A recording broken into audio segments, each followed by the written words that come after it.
Good afternoon mga kapapamon, mga kasabong. Ito ginawang ko yung aking mga sisiw ng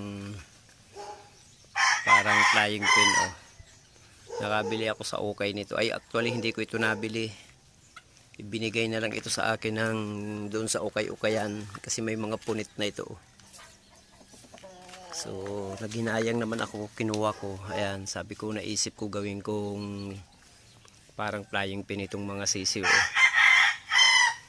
Ayan, tapos ko siya ngayong hapon, umpisa kaninang umaga. So malaking tulong ito dito sa aking mga alagang sisiw. Ayan. Ayan. Malaki din siya kahit pa paano makakalipad-lipad na dito yung aking mga alagang mga manok. So ayan, ipasok ko yan. So ayan na sila.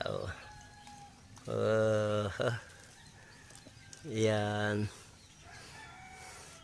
So hanggang dito na lang mga kapapamon, mga kasabong.